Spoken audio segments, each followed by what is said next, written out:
하나님께서 주신 말씀 마가복음 4장 1절부터 20절입니다. 신약성경 58쪽에 있습니다. 신약성경 58쪽 마가복음 4장 1절부터 20절입니다.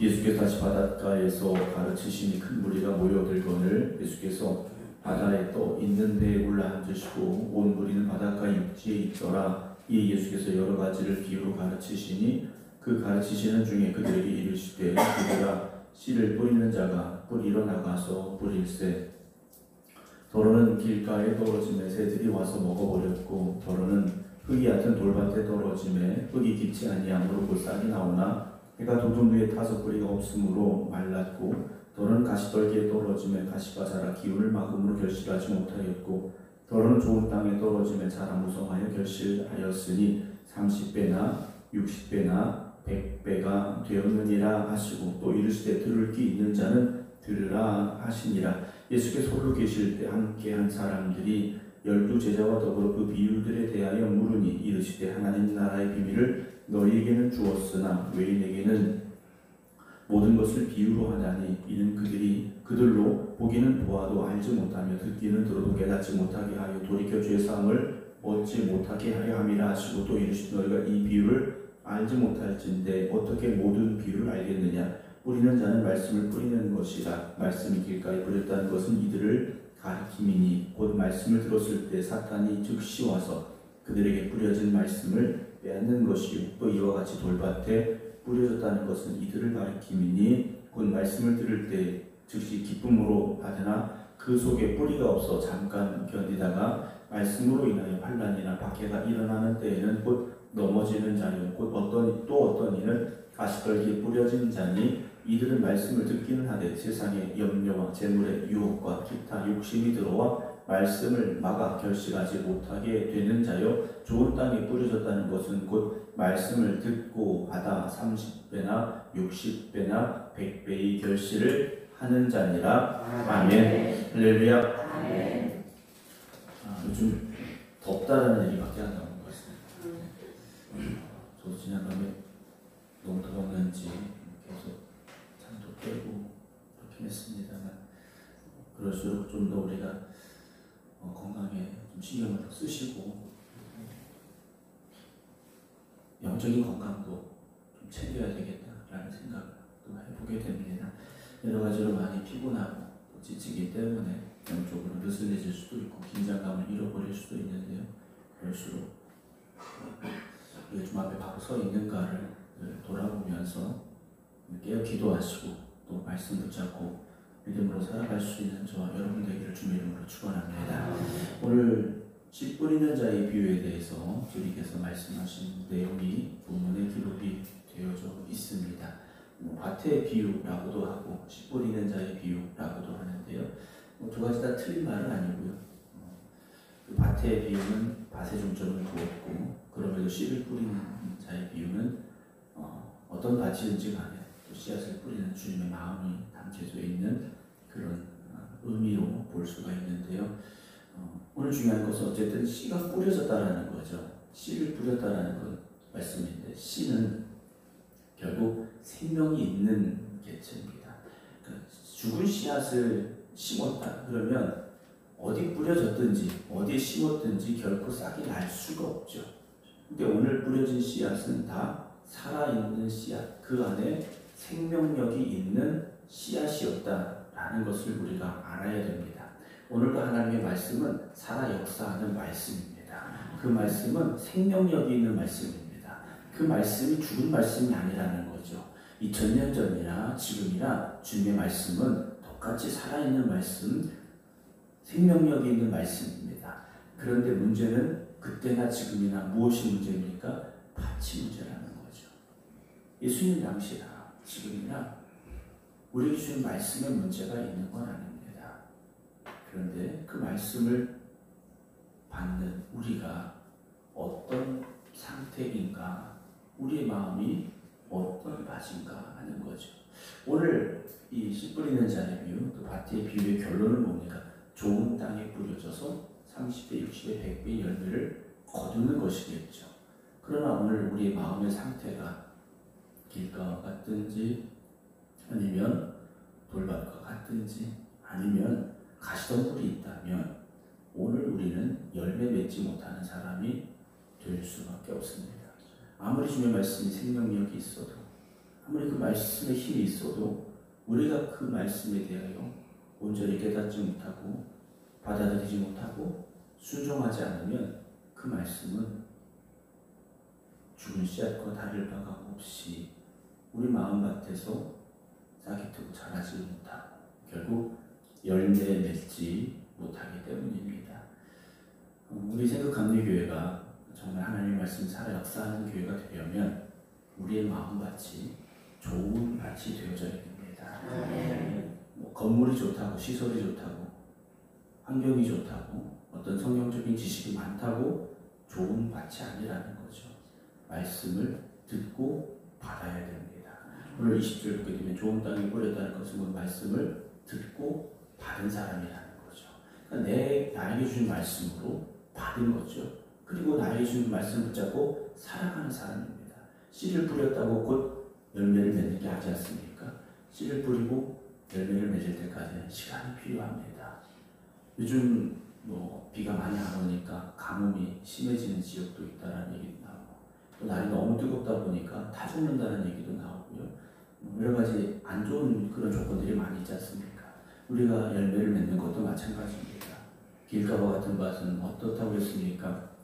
말씀을 듣기는 들었는데 즉시 뭐가 옵니까? 사탄이 와서 그 말씀을 빼앗아가 버리는 상황이지 않습니까? 돌밭은 무엇이겠습니까? 말씀을 들을 때는 기뻤습니다. 은혜가 됐어요. 그런데 잠깐은 기쁨이 있었고 잠깐은 은혜가 됐는데 환란이 오고 박해가 일어나면 조금 문제가 생기면 그 말씀을 뺏기는 사람이라는 거죠. 가시떨기밭은 어땠습니까?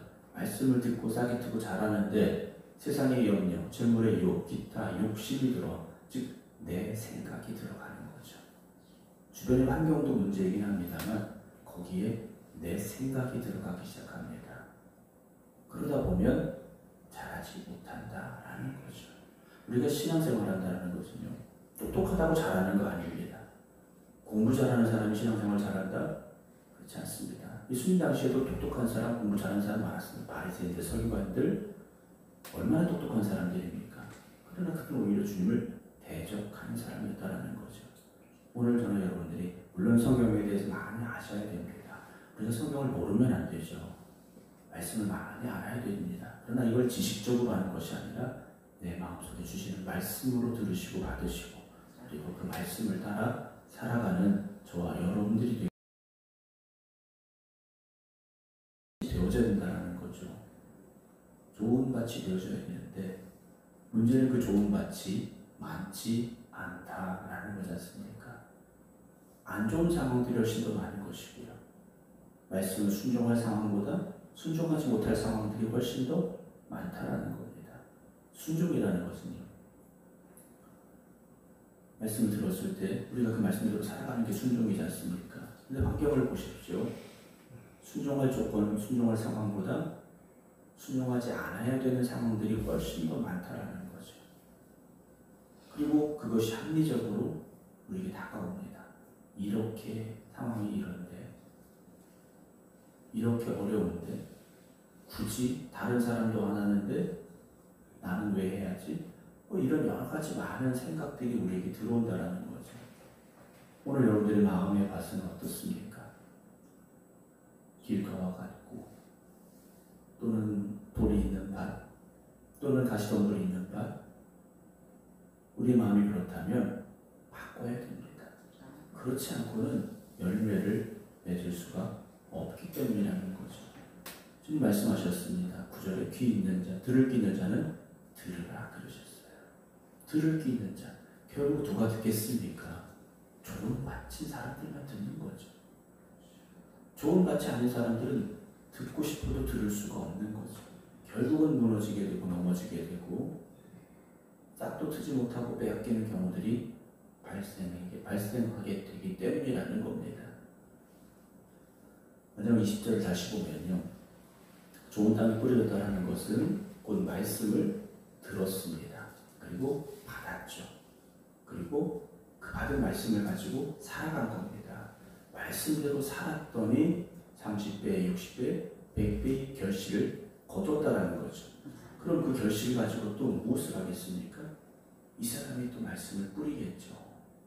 여러분, 물론 신앙의 어떤 간증이 꼭 필요하다라는 것을 압니다만 믿음의 사람들에게는 간증이 있어야 됩니다.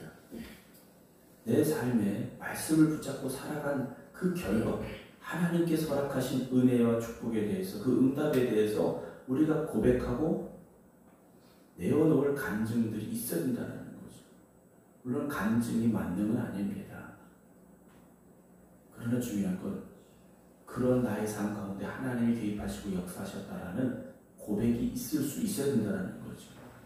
그런 고백이 없다면 뭡니까? 내 힘으로 살아온 겁니다. 여러분, 다시 한번 내 자신을 돌아보면 나에게 그런 간증이 없다면 지금까지 내 힘으로 살아온 거예요. 내 능력으로 살아온 겁니다. 그래서 결국 자랑할 게 뭡니까? 나를 자랑할 수밖에 없는 거예요. 내가 열심히 일해서, 내가 열심히 공부해서, 그래서 여기까지 왔다. 이런 건 하나님이 없는 삶이지 않습니까? 우리의 삶에 정말 내가 그럴 만한 능력이 안 되는데, 내게 그런 힘이 없는데, 나는 여전히 부족한데, 나는 쓰러질 수밖에 없는데 하나님이 내 삶 속에 들어오셔서 나를 붙잡아 주시고 나를 도우시고 내 안에 역사하셔서 여기까지 왔습니다. 나는 그 고백이 있어야 된다는 것을 오늘 이 새벽 여러분들에게 다시 한번 말씀을 드립니다. 그 고백들이 여러분들의 삶 속에서 열매 맺어야 됩니다. 좋은 밭이라고 해서요, 가만히 앉아서 30배, 60배, 100배 열매를 맺었겠습니까? 절대 그럴 수 없습니다. 여러분, 농사를 지어보시면 아시지 않습니까? 아무리 땅이 좋아도 씨만 뿌려놨다고 거기서 30배, 60배, 100배 열매를 맺는 밭은 절대 없습니다.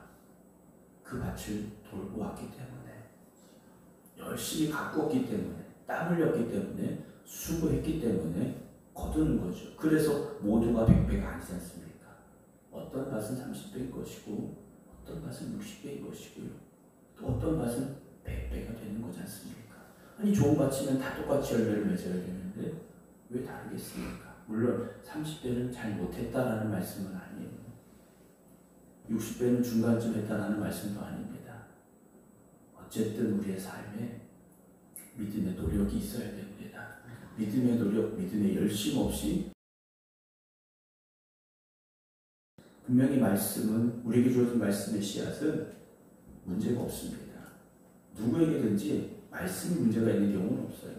근데 누구는 그 말씀을 들었을 때 말씀을 받지 않습니다. 또는 말씀을 듣기는 들었는데 기분이 나빠요. 그걸 내가 왜 해야지? 나하고는 안 맞는 것 같은데 할 수도 있는 거고요. 말씀을 순종하기는 순종하다가 하다 보니 힘들어요. 어느 순간 포기해버리는 경우들도 있다라는 거죠. 여러분, 신앙은 끝까지 지켜가셔야 됩니다. 아브라함 75세에 하나님의 약속 붙잡고 가나안 땅에 들어왔지 않습니까? 물론 그의 그 과정을 보면 믿음이 있는 것 같다가 없는 것 같다가 왔다 갔다 해요. 그런데 결국 어떻게 됩니까? 이삭을 번제로 바치는 하나님의 말씀에 순종을 했다라는 거죠. 그 순종이 어떤 결과를 가져옵니까? 하늘별같이 바닷가에 모래같이 자손을 주시겠다 하신 그 약속이 이루어졌고요. 복의 근원이 되게 하셨고요. 여러분들의 삶 가운데 그 믿음의 순종이 있으시기를 주님의 이름으로 축원합니다. 갈팡질팡하는 믿음 되지 마시고요. 세상을 기웃거리는 믿음이 되지 마시고요. 끝까지 주님 말씀만 붙잡으시기 바랍니다. 그럴 때 열매 맺는 밭이 될 수 있습니다. 열매 맺되 여러분 풍성한 열매를 맺으시기 바랍니다. 추수할 때가 되어서 추수를 했는데 뭔가 허전한 것 같다면, 뭔가 제대로 되어진 게 아닌 것 같다면 여러분 농사 잘못 지은 거지 않습니까? 아직 우리는 그 과정 중에 있습니다. 여러분 지금 추수하고 있는 게 아니지 않습니까? 여러분들 믿음의 밭을 잘 가꾸시기 바랍니다. 그리고 말씀의 순종함으로 나아가시기 바랍니다.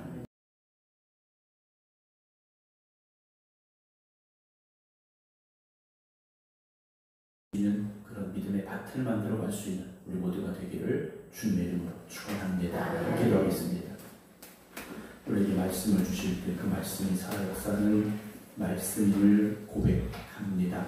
그러나 우리의 마음의 밭이 좋은 밭이 되지 않을 때에는 그 말씀이 우리 안에 역사할 수 없음을 또한 우리가 고백합니다. 오늘 이 새벽 우리가 깨어 기도하며 주님의 말씀이 우리 안에 역사하게 하여 주시옵소서. 그 말씀이 우리를 새롭게 하여 주시옵소서. 기도 드리오니 주님 오늘 새벽 저희와 함께하여 주시옵소서. 그래서 어떤 세상의 환경과 또 문제와 어려움 가운데 처한다 할지라도 우리가 가야 될 믿음의 길을 지켜가게 하시고 순종의 삶을 살아가게 하여 주시옵소서. 그래서 주님께서 우리에게 주신 그 말씀이 우리 안에 역사함으로 30배, 60배, 100배의 열매를 거두게 하여 주시옵시고 그 열매를 또한 세상에 뿌려갈 수 있는, 그래서 복음의 씨앗을 뿌려갈 수 있는 저희들이 되게 하여 주시옵소서. 무더위가 계속되어지고 있습니다. 몸도 마음도 지쳐가는 저희들 주님께서 오늘 살아갈 새 힘과 능력을 더하여 주시옵소서. 오늘도 믿음으로 승리하는 성도들이 되게 하여 주시옵소서. 이제는 우리 주 예수 그리스도의 은혜와 아버지 하나님의 무한하신 사랑하심과 성령님의 감동 감화교통 역사하심이 오늘 우리의 마음이 좋은 밭이 되기를 원합니다. 주님 말씀이 우리 안에 역사하여 주시어서 풍성한 열매 거두기를 원합니다. 기도드리는 모든 성도들 위해 이제부터 영원토록 함께 하시기를 간절히 축원하옵나이다. 아멘.